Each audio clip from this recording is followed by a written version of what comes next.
head the HR department. This meeting is being recorded. Okay. And I head the HR department for mainly two organizations, which are Fenlex and Fenlex Advocates and Fenlex Corporate Services. You may have seen us around, whether it was at, Freshers Week or Careers Week a few weeks back. But basically, Fenlex and Fenlex is a multidisciplinary law firm, and Fenlex is a CSP. So within Fenlex, we do, for those of you who don't know, corporate matters, compliance, banking, accounts, and tax. Today I'll be talking you through what you should ideally do prior to receiving an invitation for an interview.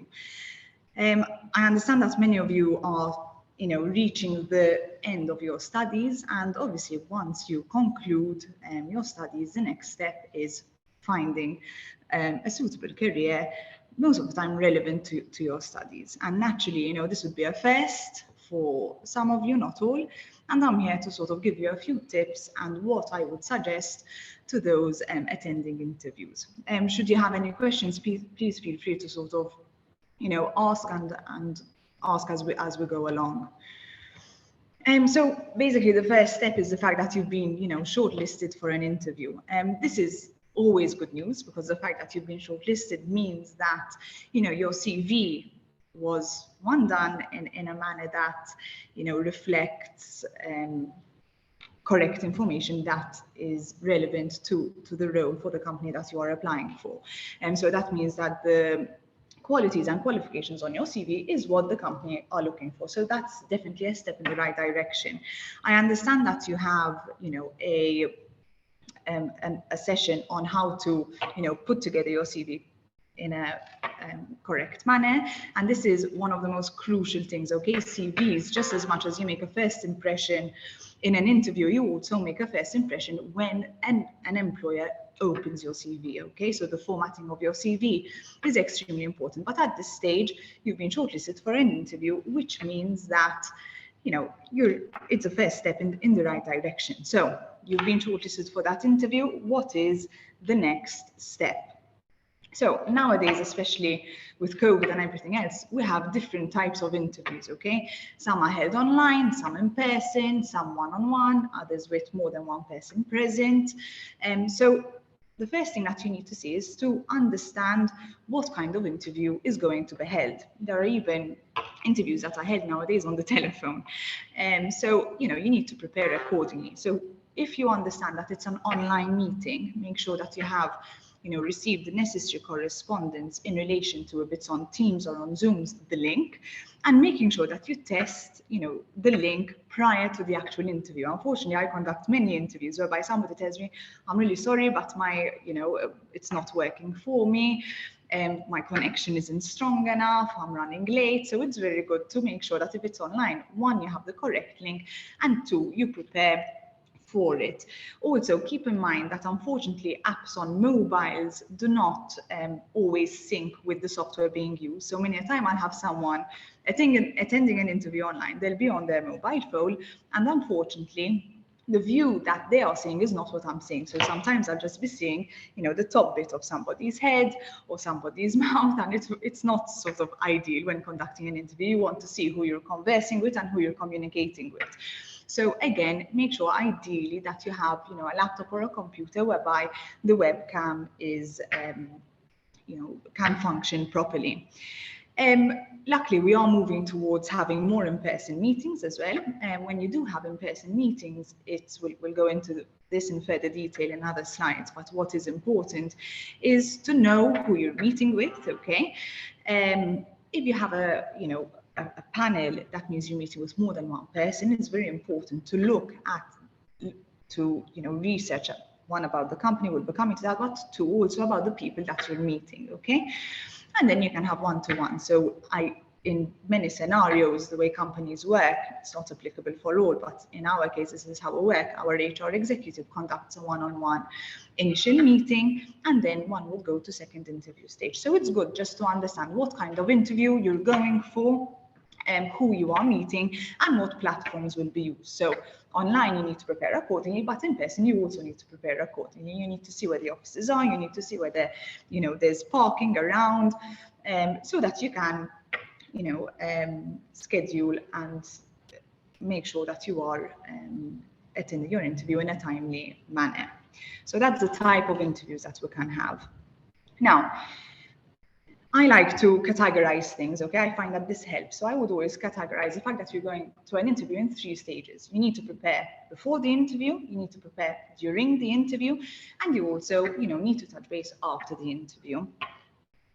So the first stage is preparation. So great, you've gotten the good news that you've been shortlisted for an interview, probably excited, feeling motivated to go for this conversation, but there is some work that you need to do behind closed doors.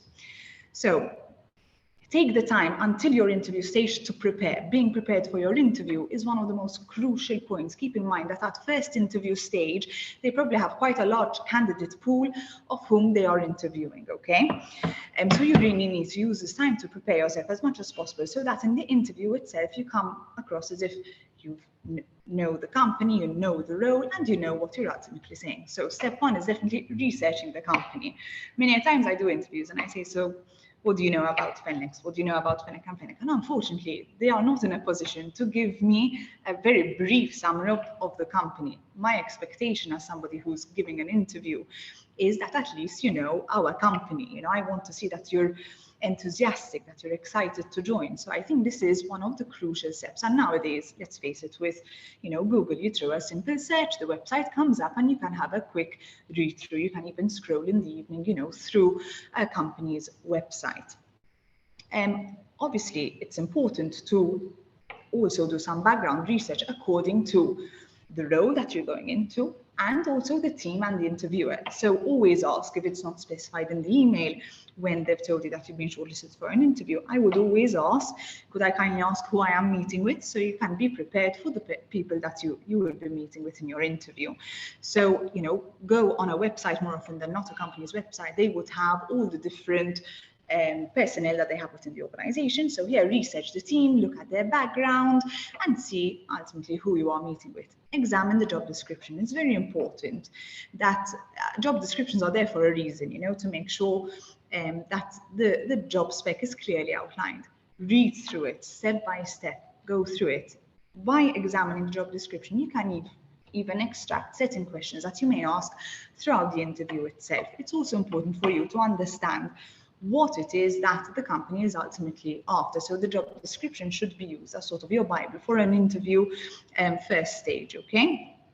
And obviously, another stage is practice answering common interview questions. I'll go through at a later stage certain questions that are typically asked. And it's also interesting, when conducting an interview, I always ask, are there any questions that you have in mind? And many times people say, no, thank you, you've covered everything. But it's good to ask certain questions. And again, I'll be explaining what questions you could potentially ask in an interview. So that's step 1, okay, the preparation stage. And I will just go through these bullet points and make sure that you do a checklist and get them crossed off your list. Okay, you may ask, what do I bring with me to an interview? So I would always prepare, a small envelope case with a phone, with a notepad and a pen. It's very important that if, especially perhaps at later stage in the interview, that you are taking notes on the role, what the responsibilities may be. This shows an element of enthusiasm. Naturally, don't let this divert your attention from the interview itself, but perhaps you can jot down just a few main important notes.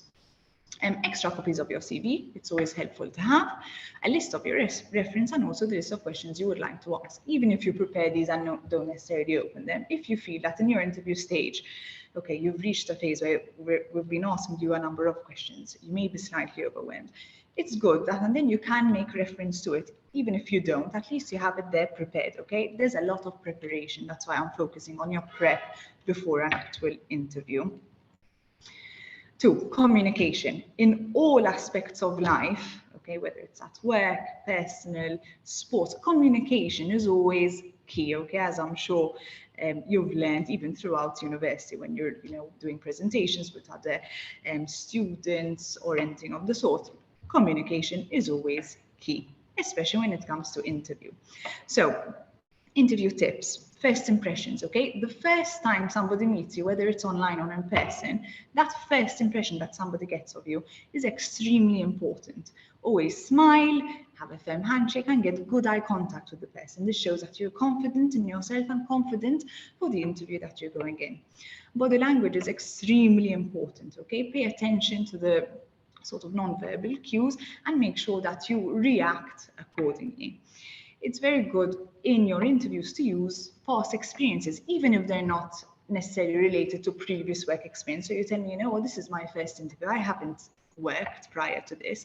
It doesn't matter if you've played a sport, if you've taken part in voluntary work, anything that you've contributed in can prove to be, very valuable experiences. So let's take sports by way of example. If you've played a sport that is a team sport, for instance, you've played basketball, you've played football, I'm sure you've learned certain things and soft skills with regards to team dynamics and with regards to working in a team. So always make use of past experiences that could add value to your role. We have many skills that we bring to the workplace that are transferable skills, so that we won't necessarily learn while working, but that we learn throughout our lifetime, okay?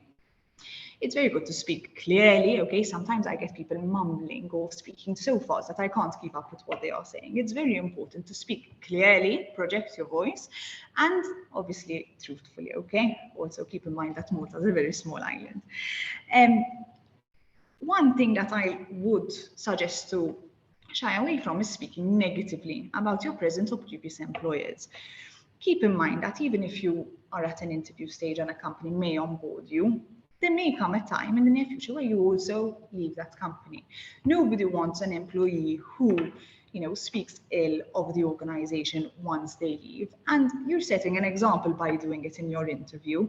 Granted, there may be scenarios whereby, in your experience working with an employer, it's not the most favorable of experiences or the most pleasant. But all you can say is that, there were certain expectations that were not met up to. So you don't need to go into the nitty-gritty of things that you feel could have been done better. You can mention the remit briefly, a skeleton overview, but not overemphasizing on the negativity. You can just say that you're looking forward, you're looking for further opportunities, and you can sort of summarize it in a way that you're not focusing on the negatives of present or previous employers, okay? Because that your new employer may eventually find that they are also put in the same situation in the future.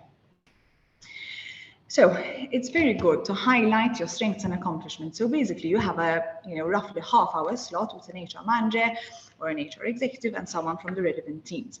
You have to use this half hour as sort of, and ultimately selling strategy to a certain point where you're, focusing on your strengths, your accomplishments. Again, being many of you are students on the call today, even if there are accomplishments outside of work. So you've, like I mentioned before, contributed to any form of charity work. You've, trained to run a half marathon and completed it. Anything that that requires, an element of motivation, determination, and grit shows that you have certain soft skills, because many of our characteristics are innate, okay? So the fact that you highlight certain things that are not necessarily related to work, again, are transferable. Avoid talking too much, or it's not about talking too much, it's about going off track. So make sure that when a question is asked, you're answering that question and not going on, you're meant to answer A, B, C, but you're going into A, B, C, D, E, F, G, and then even the interviewer gets to a certain point lost. Make sure that your answers are direct, you're answering the question, and that's where you stop. So one of the questions that people would ask are, what would you consider your strengths and what would you consider your weaknesses? So it's very important to think of what you would answer for this question, okay? We ask this question in practically every interview we conduct, and majority, if not all, get stuck on this point. So, at the end of your day, when you're lying down on the sofa on your phone, put your phone aside and think, okay, what are things that perhaps I need to develop further? Let's not call them weaknesses, let's call them development opportunities, because at the end of the day, we all have, we're all a package. We have our strengths, we have our weaknesses, but the most important point is to acknowledge what your weaknesses are and work on them. So let's say, you have a fear of public speaking. So you can, own up to that, but say that you are, taking the necessary steps in order to overcome this, development opportunity. So, you volunteered to give internal training and you're automatically addressing a number of people in a room. So think about this question and come up with, an answer that is truthful, but also how you're overcoming it, okay? Obviously, take a moment to answer any questions that are asked. And one other question that we ask, which I find that many students are not, prepared for, is what are your salary expectations? And many students say, I haven't been in the workforce, I don't really know.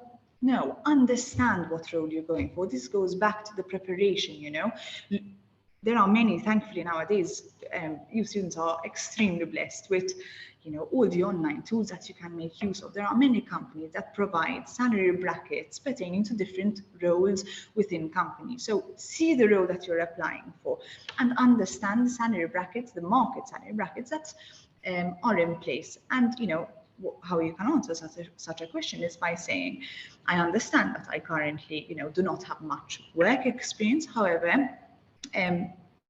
through my research, I understand that the market salary bracket is between X amount gross per annum. Most of the time during interviews, people are not speaking on what your expectations are on an hourly basis. People are speaking, especially in cases of full-time employment opportunities, what your gross annual salary would be. So do throw a search. I know Misco have very useful information amongst other companies, and see what is the market salary for students entering into the working world with an educational background that is relevant to the role, and see what your worth is. Okay, it's important to know what your expectations are. Then you can always say, I understand that this is the market salary. However, I am, very open to discussing this and negotiating. So you keep that conversation open. However, at the same time, you would have done the necessary research and you can answer the question promptly. One thing to prepare for is when researching the company, you need to understand the company's culture, okay? There are many different industries and there's no, right or wrong. It depends on the culture and the nature of services of the organization. So if you're attending an interview with, let's say, Fenlex Advocates or Fenlex, we are a professional organization, and thus the dress code is smart, So if you're attending an interview where the culture is and the dress code is typically a smart one, make sure that you dress smart for the interview. However, if you're going for an interview with a company that have a much more perhaps relaxed vibe and dress code, you don't want to go overdressed to the interview. So always make sure that when researching the company to see what the dress code could be. If you don't get a feel through the website, etc., this is also a question that you can ask for the person organizing the interview. Could you kindly clarify what the dress code for the company is? Because you never want to go underdressed. And, overdressed, I feel, is always better than underdressed, but it's not a comfortable situation where you feel overdressed with the people who are interviewing you, and you want to fit within the organization that you're interviewing for. Okay, what interviewers look for, apart from your technical competence and educational background, is the fact that you fit in with their team dynamics. And therefore, this is something that you definitely need to keep in mind, okay? So, some of the questions which you can take note of to keep in mind and put in your diary and, prepare how you would answer. So I would start off by introducing the company, introducing myself, and then asking you, could you tell me a bit about yourself, your previous experience, and just a summary introducing yourself. So do prepare and go through it in your mind as to how you would structure your introduction, okay? Again, what we're mentioning prior, what do you consider your strengths and what do you consider your weaknesses to be? What accomplishments are you most proud of? Why should I hire you? So think of this question. What are the USPs, your unique selling point to yourself? And they do tap into, how do you handle work pressure? Again, if you say, for instance, let's say I don't have much work experience, or no, say, while I don't have much experience within the workforce, I did have an element of pressure at university. I mean, with the amount of modules that you guys sit for, exams and presentations, there's an element of pressure and time management. So you can explain how you handled your exam schedule, how you handled assignments while perhaps working on a part-time basis. And so just explain how you handle such situations if it is naturally asked. So stage 3, we're entering the final stages, is the follow-up. So 1, ensure that you understand the recruitment process to be able to determine when you should hear back from the company. So let's say I have an interview today and somebody in the interview, we do explain when we would roughly get back to you, but the next day or within the next hour, I get an email, please let me know when I will hear back from you. Establish that in the interview, and if you find that they've told you in a week's time they'll get back to you, touch base with them in a week's time. Give your interviewers necessary time to, discuss your interview internally and take the necessary steps in getting back to you. Okay, you don't want to add an element of pressure to the recruitment process already. So try and establish the waiting time in your interview, and if they've told you a week, and you haven't heard back from them, wait for that week and then touch base with them. It's always nice to thank the interviewer for their time. And as I said before, provides enough time to get in touch and ask for an update on your application, okay?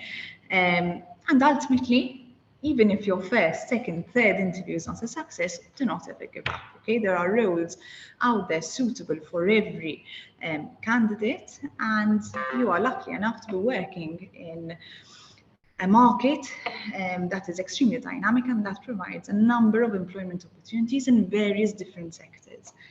And, that's my closing off when it comes to interviews. I wanted to tell you a bit about our current vacancies, just in case they're applicable for any of you within Fenlex. So within Fenlex, which as I explained earlier, is a CSP, and we currently have the following vacancies. We have that of an accountant. So if you are sort of on this chat and you're completing your master's in accountancy, and also for the tax accountant role, that is, ideal.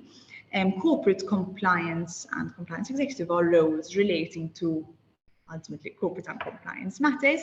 Here we look for students who are doing BCom or relevant courses, okay? Corporate administrator, the role entails understanding Maltese company law and managing, this is obviously in a very brief nutshell, a company's affairs from incorporation up until liquidation, compliance. And nowadays, I would strongly suggest, if you have done a BCom or anything of sorts, to specialize in compliance, because nowadays every single company requires people to be working in their compliance department, and compliance is basically done in our case before onboarding and throughout engagement with clients. And we're also looking for a digital marketing executive. So we currently work with a third party for all our marketing efforts, and we are looking for somebody internally to join our team. If you are interested in any of these vacancies, you can take a look at our website, and we have a full job spec there. However, you can also send an email to careers@fenlex.com, which will reach my inbox. We also have a paid traineeship that we've launched at Fenlex, and all our details can be found on our Facebook page. And here we have a brief sort of overview. The paid career traineeship program allows for students at different stages in their studies to apply with us. So even if you're in your year before last, final year, you can still apply, and your experience within Fenlex will be relevant to the year that you are in, okay? And you can apply on traineeships@fenlex.com. The scope of traineeships is ultimately for you to join as a trainee, and provided performance is up to standard, and we then, are in a position to potentially offer employment opportunities. Okay, so this is also a way in which you can get, your step into an organization. We've also launched a recruitment agency called Talentbase. So if you do feel that it is time for you to start searching for a role, however, you feel that you could do with some guidance as to, where to apply, how to apply, etc., I do, suggest that you get in touch with us. And we would help you through every step of the way, from building your CV to finding the right role for you, to providing you guidance on what roles could be suitable for you, to giving you all the preparation you need from your interview stage until the last stages. So we would definitely prepare you for any interviews that you may be attending, okay? And that's it from me for today. Thank you very much for coming online and listening to what I had to say. I've left all my details here so that if you have, any questions that perhaps you'd like to take offline from this discussion, I'm more than readily available. If you're looking for career opportunities, I hope that I can help you on this front. And if you're looking for wider opportunities outside the scope of our organization, Talentbase can also help you on that front, okay? And that's it for today.